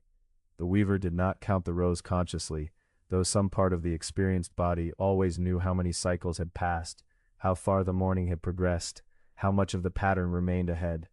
The cloth accumulated at the rate of perhaps 2 or 3 handwidths of finished fabric in a full working morning on a figured loom, less than a plain weave would produce in the same time, but carrying within each of those handwidths a density of information, a precision of form that plain weave did not. Each row was a sentence in a very long, very patient composition, and the composition would not be complete for several more days of weaving. For now, though, there was only this row, and the one that would follow it, and the slow, reliable fall of the shuttle passing through light and thread, and the beat of the reed, and the small sound of the loom, speaking the only language it had ever known.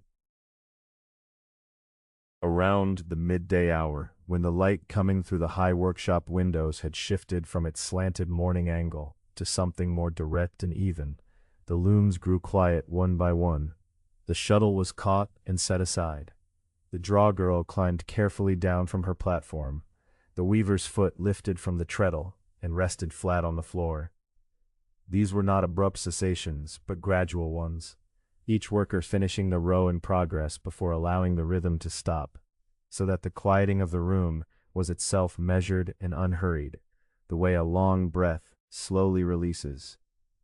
The workers moved out of the weaving hall and into the open common area near the center of the workshop compound, where the eaves of the surrounding buildings created a band of shade along the walls, and the courtyard floor held the warmth of the season in its packed earth.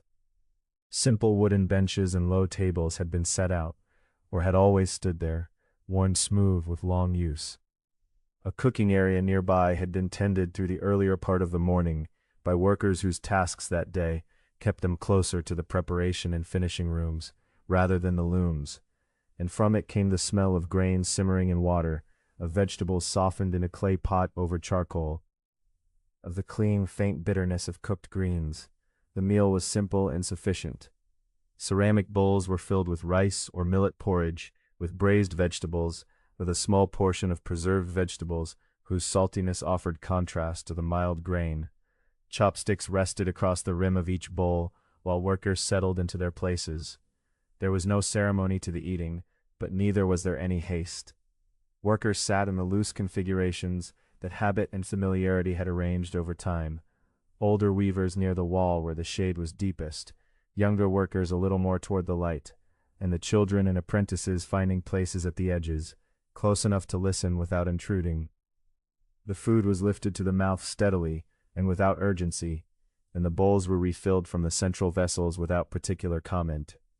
Conversation arose in the way that conversation always does among people who have spent a long, quiet morning in close shared labor. Not all at once, but in small accumulations. A remark about the morning's pattern progress, a word about the feel of a particular thread that had been giving trouble near the selvage, a brief exchange about the weather and what the afternoon light might be like for inspection work. The voices were kept soft, not by any rule, but by the natural modulation that the midday warmth seemed to encourage, and the talk moved in easy currents, without urgency or competition. The older weavers did not often speak loudly or at length during these midday hours, but what they said carried a particular weight that the younger workers understood, even if that understanding was not articulated. A senior weaver might set down her bowl and say something brief about the way a certain shed had been opening unevenly, or observe that the tension on the warp had shifted slightly toward one side through the course of the morning. These were not reproaches. They were offered in the same quiet register as everything else, and they were received in kind.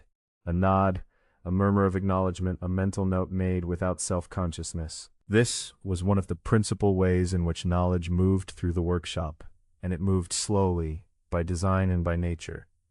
The finer points of weaving on a draw loom, the feel of the correct tension, the judgment of when a weft thread had been beaten sufficiently and when it had been beaten just slightly too hard, the reading of the pattern chords and the anticipation of how a sequence of lifts would resolve into a visible design. None of this could be transmitted entirely through instruction given in words. It lived in the hands, in the eyes, in the accumulated body of a person who had sat at a loom for many thousands of mornings. A young weaver might watch an older one work for weeks before attempting something similar, internalizing through observation what no spoken explanation could fully convey. During these midday meals, that transmission continued in its most relaxed form. A younger worker might sit near a more experienced one and listen not only to what was said directly, but to how the experienced weaver spoke about the cloth, what details she noticed, what she found worth mentioning, and what she considered too obvious to say. Over seasons and years, this kind of proximity built a working knowledge that was thorough and durable, rooted not in theory, but in the particular feel and sight and sound of the work itself. Beyond the courtyard walls, the city of the Tang continued its midday life. Sounds arrived across the distance in softened form, the movement of carts along a nearby lane, the occasional call of a street vendor, the general murmur of a large inhabited place going about its ordinary business. The workshop existed within the city, and was shaped by it in all manner of ways, through the markets that supplied its materials and received its cloth, through the administrative systems that organized its labor and recorded its output, through the seasonal rhythms of the silkworm calendar that touched every household that worked with silk. Yet inside the courtyard walls, with the smell of cooked grain still hanging in the warm air, and the looms standing quiet in the hall behind them, the world beyond had a distant quality, present but not pressing. Bowls were set down. A child apprentice carried the empty vessels back toward the cooking area. One of the older workers leaned back against the wall and allowed her eyes to close for a short while, her breathing becoming slow and even in the afternoon warmth. Others remained in easy conversation, or sat in companionable silence, or moved quietly back through the workshop to attend to small tasks, checking a hank of thread, reviewing a pattern cord arrangement, spreading a finished length of cloth across a frame, in preparation for the afternoon's inspection. The transition back to work came without announcement, each person following the same internal measure that had guided them to rest, the workshop resuming its life by the same gradual accumulation with which it had grown quiet. The afternoon light in a Tang Dynasty workshop had a particular quality that the weavers knew well and relied upon. It fell at a lower, more angled inclination than the high brightness of morning, and it moved slowly across the floor and walls as the hours turned, casting longer shadows and touching the surface of cloth in a way that revealed more than the direct overhead light of midday ever could. A fault in the weave, a skipped weft thread, a slight irregularity in tension, a place where the shuttle had not passed cleanly through the shed, would often hide itself entirely under flat illumination, only to announce itself clearly when the light came at an angle and the texture of the cloth threw small, telling shadows. The experienced workers knew this, and they arranged the afternoon's inspection accordingly, positioning lengths of finished silk near the openings that faced the western side of the courtyard, where the light at this hour would travel across the cloth rather than down upon it. The stretching frames used for inspection were simple in construction, but important in function. Long wooden bars fitted with pegs or small hooks from which a length of woven silk could be hung taut, spread to its full width, without creasing or bunching, held flat and open to the available light. When a length of cloth came off the loom, it still carried some of the tension and memory of the weaving process within it, and it needed to be extended and examined before it could be properly assessed or stored. Workers handled these lengths with care, their movements smooth and unhurried, lifting the cloth by its edges rather than its face, avoiding sharp folds. The silk slid through the hands with a coolness that was one of its most immediately recognizable qualities, a smoothness that was not quite like any other textile, denser and more substantial than one expected for something so light, with a faint resistance as the surface moved between the fingers, as though the thousands of interlocked threads were offering a quiet, orderly presence. Once hung on the stretching frame, the cloth was left to settle for a short while before inspection began. A worker, often one of the more senior weavers, whose eyes had measured faults across many thousands of lengths over the course of long years, would then move slowly along the full extent of the piece, beginning at one selvage edge and working across the width in a methodical progression. The selvages themselves were examined first, since a poorly formed selvage indicated that the tension at the edges of the warp had not been well maintained during weaving, and a cloth whose edges were uneven or loosely woven would not fold or measure cleanly. In a well-run workshop, the selvages of a finished piece would be straight and firm, the weft threads turning neatly at each edge without looping out or drawing in. Moving inward from the edges, the inspector's eyes traveled along each band of the pattern, following the sequence of the figured design as it repeated across the cloth. A brocade or figured twill of the kind produced on the large draw looms of a government workshop might carry a complex pattern of flowers, birds, roundels, or interlocking geometric forms, and the inspection of such a cloth required not only attention to the physical qualities of the weaving, the evenness of the weft density, the proper seating of each pick, but also a pattern knowledge sufficient to recognize when a single mislifted figure cord had displaced a design element slightly from its correct position. Such faults were not always correctable, but they were always noted, and the ability to read a complex pattern on finished cloth and identify where in the weaving sequence a particular error had entered required a kind of knowledge that came only with long experience. Where small corrections were possible, a fine needle was the instrument of repair. These needles were kept in small wooden or bone cases, and they were among the more carefully maintained tools in the workshop. A weaving fault in silk required a delicate intervention. A misplaced weft thread might be eased back into its correct position with the tip of the needle, or a small float on the cloth surface, where a thread had not caught as it should, might be gently worked down into the body of the weave. These repairs required good light and steady hands, and the worker performing them would often draw the cloth quite close, tilting the frame slightly to catch the light most favorably. The process was patient and quiet, with long pauses between each small movement of the needle, as the worker assessed the result before continuing. A skilled repairer could render a minor fault almost invisible, the corrected area settling back into the surrounding cloth with only the faintest trace of disturbance. Lengths that required no correction, or from which all correctable faults had been attended to, were then measured. The standard unit of measure for silk cloth in the Tang period was well established within the workshop, and the measuring was done with long wooden rods marked at precise intervals. The cloth held flat and straight while each length was recorded. The measuring required 2 workers when the piece was long, one to hold the starting end steady, and the other to walk the rod carefully along the cloth's length. And there was a rhythm to the process, a calling out of numbers that passed between the 2 workers as each measure was completed, the total accumulating in steady increments. In a government workshop, the records of each day's finished cloth were matters of considerable administrative importance. The overseer responsible for this task worked at a low writing table set near the window, where the light was sufficient for careful brushwork. Before them lay a register, either a length of paper, or, in earlier or more remote establishments, a set of wooden strips, on which each completed length was entered with its measurements, its quality grade, its weave type, and the workshop or loom section from which it had come. The brushwork required for this task was not the elaborate calligraphy of the scholar's studio, but it was deliberate and clear, each column of characters set down in the same practiced hand that the overseer brought to the register every afternoon. The records served multiple purposes simultaneously. They were the basis for calculating the workshop's output against its assigned quota. The documentation that accompanied cloth when it was transferred or transported, and the means by which individual workers' contributions could be assessed over time. The finished lengths, once measured and recorded, were folded with the same care that had been given to every preceding stage of their preparation. Silk folds best when the fold lines are kept consistent and the cloth is not creased at angles that will be difficult to release later. And the folding of finished cloth was considered a proper skill in itself. The first fold was made along the center of the cloth's width, bringing the two selvages together in a long, smooth alignment.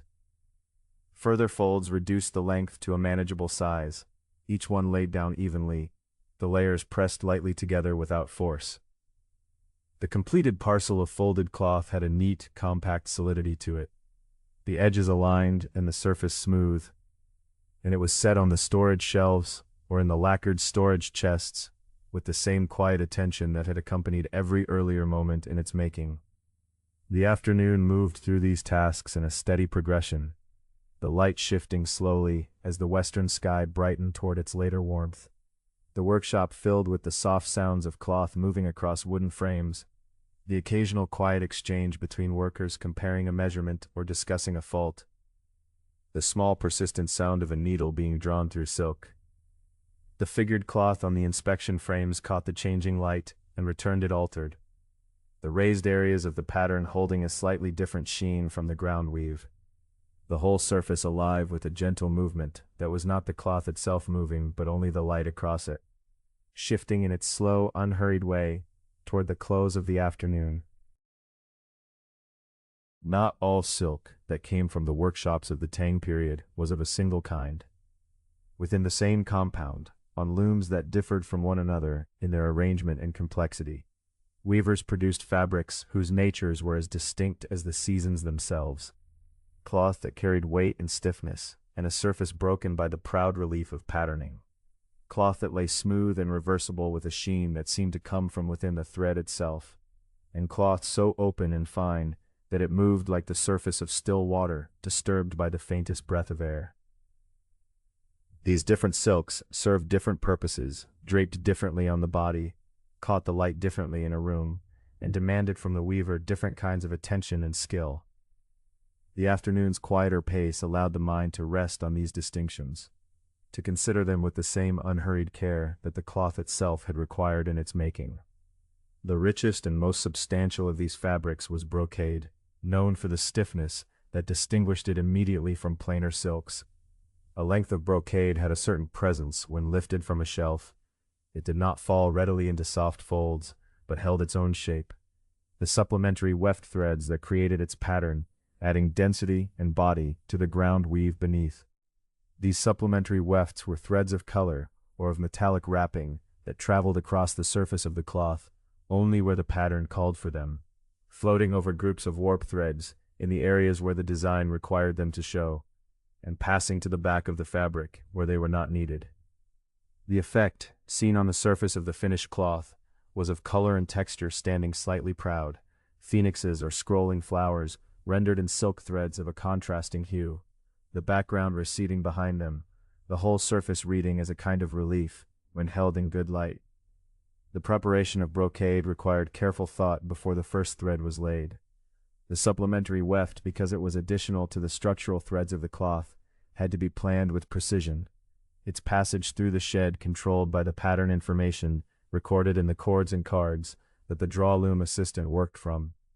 A single row of weaving might require the passage of more than one shuttle, one carrying the ground weft, and another or several others carrying the supplementary colors, each one guided through its own shed opening in careful sequence.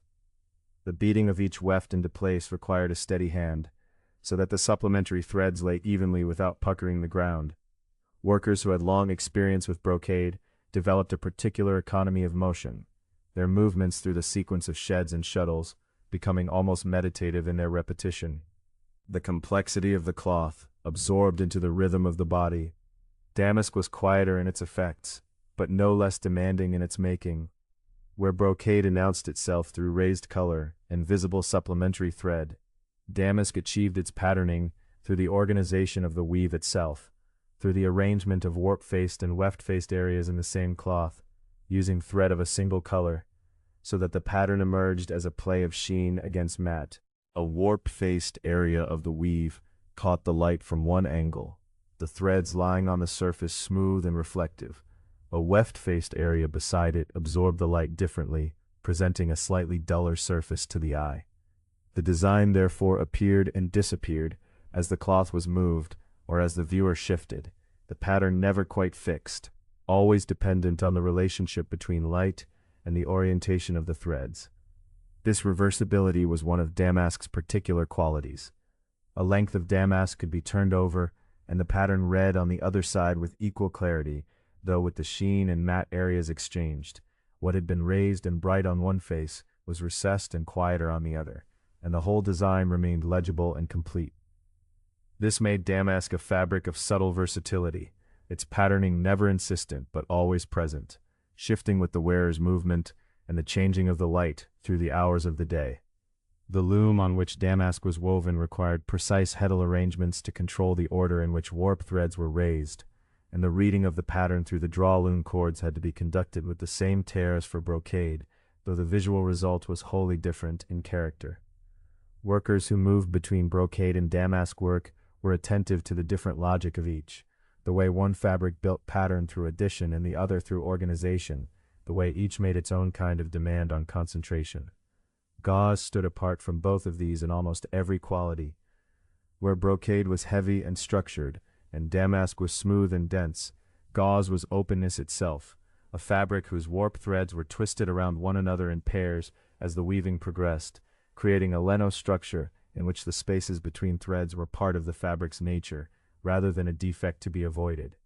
The finished cloth held these spaces fixed, the twisted threads locking in place around each weft passage, so that the gauze retained its open, latticed character even after handling and wearing. A length of silk gauze lifted from the workbench had almost no perceptible weight. It fell from the hands in a manner unlike any other cloth, settling into the air around it rather than dropping away from it, the light passing through the open structure, so that the cloth seemed to hold light rather than simply admit it. When folded, it compressed to almost nothing, and when opened again, it returned to its full drape without resistance, the threads resuming their airy arrangement as though the folding had not occurred. Gauze of this kind was used in the Tang period for summer garments and for layered robes where translucency was desired, the color of a garment beneath reading softly through the gauze layer above, the two together creating a depth of color that neither fabric alone could have produced. Gauze was also used for certain kinds of ritual and ceremonial cloth, its lightness and its particular way of moving in air lending it an appearance of extraordinary refinement. The loom configuration for gauze weaving differed from that used for figured silks. The crossing of the warp threads required a dupe heddle arrangement, in which certain threads were looped through the heddle of an adjacent warp thread so that they could be crossed above or below it with each row of weaving. The weaver, working gauze, moved through a slower rhythm than the brocade weaver, each shed requiring care in the ordering of the crossed threads, the shuttle passing through the open shed with particular lightness so as not to disturb the delicate arrangement. The resulting cloth, slow to build on the loom, accumulated row by row into something that seemed too insubstantial to have required any effort at all, which was perhaps part of its quality as a fine fabric, that the labor of its making vanished so entirely into the weightless surface of the thing itself. These three kinds of silk, the brocade with its proud supplementary color, the damask with its shifting interior light, the gauze with its open, breathing structure, represented something of the range of possibility that silk as a material contained. They were made from the same thread, transformed by the same hot water and careful degumming, colored in the same dye room, and yet in the hands of the weaver they became materials of entirely different natures, each suited to its own use, each beautiful in its own way. The workshop held all of them at once, folded on shelves or stretched on frames in the softening afternoon light, each surface quiet and particular, waiting in its own manner for the close of the working day. The light, when it began to change, did so gradually and without announcement, the particular brightness of full afternoon softening at its edges, the shadows in the corners of the workshop growing slightly deeper, the quality of the illumination falling through the high windows shifting from something clear and direct to something warmer and more diffuse. Workers who had spent the afternoon bent over lengths of cloth or seated at their looms became aware of this change in the way that people who spend their days attending to fine visual work always do. Not through any single moment of noticing, but through a slow accumulation of small signals. The way the threads seemed to catch light differently, the way the colored weft no longer read with quite the same crispness against the warp. This was the hour when the working day began its long, unhurried process of closing. At the looms, the weavers completed their final rows with the same even care that had marked the whole of the day's weaving, neither rushing toward the end nor lingering beyond what was useful. Each row was beaten into place with the beater's familiar weight. The shuttle was caught and laid to rest across the breast beam, and then the weaver turned attention to the cloth beam, that lower roller, heavy now with the accumulated work of the day and of many days before it, around which the finished silk had been gathering in slow, patient increments. Winding the cloth beam at the day's close was not a careless action. The weaver's hands turned the beam steadily and slowly, taking care that the tension across the width of the cloth remained even, that no edge gathered more tightly than the other, that the surface of the silk was not creased or pulled against itself in any way that might mark it. The cloth wound onto the beam in smooth parallel layers, the woven surface pressing gently against the layer beneath it, the whole accumulation held in a quiet, organized tension that would keep the silk undistorted through the night. When the winding was complete, a length of plain undyed cloth, kept for this purpose, was laid over the outermost layer of the wound silk as a protection against dust and against the fine debris that might settle through the night air. This covering was smoothed with care, tucked gently at the sides and left in place without ceremony. The loom itself, now still, had the quality of something at rest, rather than something abandoned, the heddles hanging in their neutral position, the figure cords of the draw loom gathered loosely at the top of the tall superstructure, the shuttle resting on the breastbeam with its remaining threads still wound around its body. The checking of the loom was a task that fell to those with sufficient experience to know what to look for, and it was done without haste. One who had spent enough years in the workshop to carry its accumulated knowledge in the movement of the hands, moved from loom to loom through the softening light, running fingers along the tension of the warp threads, without pressing too firmly, testing the heddle cords where they attached to the frame for any sign of fraying, examining the beater's suspended position for anything that might have shifted during the long movement of the day's work. Small adjustments were made quietly. A cord retied with a particular knot, a loose peg pressed more firmly into its housing, a heddle lifted from an awkward angle and let down again in a more even hang. None of this required explanation or direction. It was the kind of knowledge that had been absorbed over years of close attention, and expressed itself now in steady, certain movement through the half-lit room. The tools of the workshop were gathered and returned to their places with the same quiet attention. Shuttles were arranged in rows on their low wooden shelves, each one checked briefly for any roughness along its body that might, if left untended, catch against a warp thread on the following morning. The fine needles used in the afternoon's repair work were wiped clean and laid into their small lacquered box. Heddle-making implements, pattern card cases, the long flat sticks used for spreading the warp, each found its proper place along the walls or on the low shelves that lined the workshop, returning to the orderly arrangement that began every morning and that the day's work had drawn from and dispersed. There was a kind of satisfaction in this, unhurried and unspoken, the pleasure of returning a room to its proper state. The hanks of prepared thread that had not been used through the day hung on their low horizontal frames in orderly rows, each hank looped in its figure-8 arrangement, the colors of the dyed silk gathering the last of the window light, the deep blue of indigo, the warm red of madder, the clear yellow of gardenia, softened now by the quality of evening into something slightly quieter than their midday selves, though no less present. A worker moved along the frames, ensuring that no hank had slipped from its position, that the threads were not tangled against one another, that the weight of each hank hung freely and without stress. The thread would rest through the night in this suspended quiet, retaining the softness and sheen that the degumming and dyeing had given it. The finished lengths of silk that had been measured and folded through the afternoon lay stacked on their shelves in careful order. The edges aligned, the folds even. A hand drawn across the topmost length in the fading light found the surface cool and smooth, the slight give of the silk beneath the palm steady and familiar. The government workshop's records of the day's production, lengths measured, qualities noted, any small faults marked in careful brushwork on the register, were set aside in good order, the brush cleaned, and the inkstone covered against the night air. When the senior worker had moved through the whole of the room and found nothing left untended, there was a long moment in which the workshop simply rested in its own quiet, their wooden uprights and crossbeams giving the room a structure that felt permanent and unhurried. The cloth waited on its beam, the thread waited on its frames, the tools waited on their shelves. The day's work had been gathered, accounted for, and settled, and the room held all of it in an even, comfortable stillness that deepened slowly as the last of the evening light moved across the high windows and faded.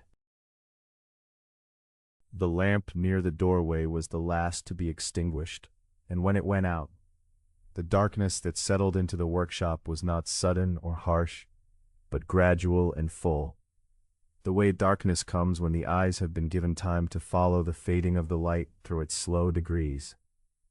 A faint trace of smoke moved upward from the wick and then was gone, and the room gathered itself into the particular quiet of a space where work has ceased, and where the instruments of work stand in their places, unmoving, waiting without impatience for whatever morning will bring. Outside in the courtyard, the night air had the coolness of a season turning. Depending on the month, that coolness carried with it the particular quality of its time, the dry clarity of autumn moving toward winter, or the softer dampness of a spring night when the mulberry leaves were still fresh and the silkworm houses had only recently been emptied of their work. The courtyard stones held a little of the day's warmth in their surfaces, releasing it slowly into the air as the hours passed. Above the compound walls, the sky was open and very large, scattered with stars whose light fell evenly over the rooftops, and down into the quiet space below, touching the edges of the wooden beams and the ridge of the workshop roof with a pale, even illumination that asked nothing of the eye and asked nothing of the world beneath it. The workers had returned to their quarters at the close of the day, moving through the courtyard with the unhurried step of people whose bodies have done good work and are ready for rest. The rooms where they slept were low and warm, their bedding folded out across wooden platforms in the familiar way of many previous nights. The small sounds of preparation, a cup set down, a lamp lowered, carrying softly through the thin walls and then falling away into silence. Sleep came without difficulty in such a place, in such a life, where the body's tiredness and the mind's satisfaction were of the same kind, and moved together toward the same quiet end. Inside the workshop, the looms stood as they had been left. Each one occupied its place in the room with a solidity that spoke of long use and careful maintenance, the heavy wooden frames fitted and joined by the hands of craftsmen who understood that the loom must hold its tension not just through a morning of weaving, but through the seasons and the years, through the slight swelling and contraction of wood across many cycles of heat and cold, and dampness and dry air. The breastbeam where the woven cloth accumulated was smooth along its upper edge, from the passage of countless lengths of silk. The heddle cords hung in their correct positions, each one carrying its small portion of the warp threads, in an arrangement that seemed, in the stillness, both intricate and perfectly natural. The figure cords of the draw loom, that tall and elaborate superstructure of the patterned silk loom, rose into the upper darkness of the room in their ordered rows, each cord in its place, encoding within its position and its knotting the memory of the pattern that the cloth was in the slow process of becoming. The silk itself, where it lay folded on its shelves and wound upon its beams, held within it the work of many hands and many stages. A single length of finished figured cloth represented the mulberry leaves gathered through an entire season, the tending of silkworms across their several moults, and the warmth maintained through cool spring nights in the silkworm house, the careful unwinding of the cocoons in hot water, the drawing of the thread across the reeling frame by hands practiced in the maintenance of an even tension. It held within it the work of the dye room, where the temperatures of the baths had been watched, and the colors drawn from plant and mineral with a patience that understood color as something that could not be hurried, only coaxed. It held the warper's careful counting, and the weaver's steady rhythm, and the drawboy's attentive lifting of the figure chords in their correct sequence, row by row, through the long hours of the morning. All of this was present in the cloth without announcement, folded into its structure the way knowledge is folded into a practiced hand, invisibly, completely, and with a permanence that outlasted any single day. The workshop had been in its place through many seasons before. The workers who now slept in its quarters had come to it, and it would continue through many seasons after. The craft passed from one generation to another, not through formal declaration, but through the slow accumulation of observation, through the correction offered quietly by an older hand to a younger one, through the way a certain gesture with the shuttle came to feel correct after long repetition, through the particular angle at which a finished cloth was held up to the light by someone who had learned from watching someone else hold a cloth up to the light in exactly that way. The pattern records, the knotted cords, the careful registers, all of these were part of the passing on, but they were held within a larger transmission that was partly wordless and partly bodily, the kind of knowledge that lived in the hands as much as in the mind. The night moved through its hours in the way of all nights, steadily and without disturbance. The stars made their slow arc above the courtyard. The stones of the courtyard gave their warmth to the air and grew a little cooler toward the deep of the night. The wooden beams of the workshop settled almost imperceptibly in the change of temperature, the small sounds they made no louder than a breath. The cloth rested on its shelves, smooth and still, neither waiting nor not waiting, simply present in the dark, in the way that finished work is present, completed, held, ready. Somewhere before morning, in that hour when the night is most fully itself, and the first suggestion of dawn has not yet gathered in the east, the workshop sat in its deepest quiet. The looms were still, the thread was still, the folded silk lay in the dark with all its patient labor held within it, and the room around it rested, and the courtyard was open to the sky, and the stars continued their unhurried passage overhead, and the whole of it, the craft and the night and the season turning, moved together in an even, untroubled continuity toward the slow return of morning light.